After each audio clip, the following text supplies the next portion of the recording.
میں اکثر یہ واقعہ بتاتا ہوں. ایک قاری صاحب آئے کہنے لگے مفتی صاحب الحمدللہ میں نے مناظرہ جیت لیا. میں نے کہا بھئی مبارک ہو. موضوع کیا تھا؟ کہنے لگا سامنے والے کو میں نے یہ دعویٰ کیا تھا کہ جب ہماری محفل ہوتی ہے اس میں سرکار ضرور تشریف لاتے ہیں، اور وہ کہہ رہا تھا ایسا نہیں ہے. میں نے ایسے دلائل دیے قائل کر دیا. میں نے کہا اگر برا نہ مانو تو کچھ عرض کروں. نہیں مجھ صاحب کہیں. میں نے کہا یہ ہمارا تو عقیدہ نہیں ہے کہ جب بھی کوئی محفل ہوتی ہے سرکار ضرور تشریف لاتے ہیں. ہاں ہمارا یہ عقیدہ ہے کہ میرے آقا صلی اللہ علیہ وسلم چاہیں تو اللہ تبارک و تعالیٰ کے اذن، حکم اور اجازت سے جب چاہیں جہاں چاہیں تشریف لے جا سکتے ہیں. لے جا سکنے کی قدرت ایک الگ چیز ہے اور آنا لازم ایک الگ چیز ہے. تو جواب میں کیا کہتے ہیں؟ دیکھا نا علماء کی صحبت اختیار کی تو آج اصلاح ہو گئی. میں نے کہا ماشاءاللہ مناظرہ پہلے جیتا ہے، اصلاح بعد میں ہوئی ہے بچے کی.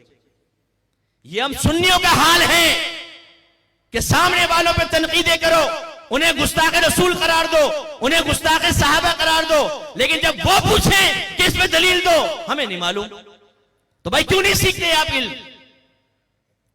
اور جب یہی معاملہ علماء کے مابین ہو تو مجھے زیادہ تشویش ہوتی ہے.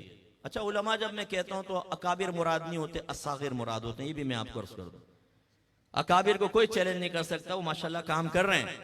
اصاغر، ہم تو اصاغر سے بھی نیچے ہیں. میں تو طالب علم کی فہرست میں ہوں. ہمارے جو اصاغرین ہوتے ہیں بعض اوقات ان کو یہ چیزیں مائنڈ میں موجود نہیں ہوتی اور نفع نہیں دیتی. کیوں؟ سیکھا ہی نہیں ہے نا. یہ کتاب پڑھیے تو ہمارا مطالعہ کیا ہوتا ہے؟ لیٹے ہوئے ہیں. اتنے بیوی کی آواز آئی دودھ لے آؤ، اچھا لا رہا ہوں، بند کر کے دودھ لے آئے.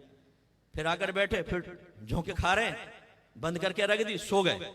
اب اس سے پوچھو بتاؤ تو نے کیا سیکھا اس کتاب سے؟ دلیل دو ذرا، کون سی آیت پڑھی، کون سی؟ یہ پتہ نہیں. الحمدللہ شرح صحیح مسلم کی 2 جلدیں ختم کر لی ہیں. وہ 2 جلدیں ختم کر لی تو آپ کے دماغ میں کتنی شرح صحیح مسلم آئی ہے تو بتاؤ، وہ پتہ نہیں. وہ بھائی ادھر محفوظ کرنے کا بھی ایک طریقہ ہوتا ہے. وہ جب یہاں ہوگی تو یہاں آئے گی، اور جب یہاں آئے گی تو سامنے والے کو آپ قائل کر سکتے ہیں، ورنہ تباہ و برباد ہوں گے.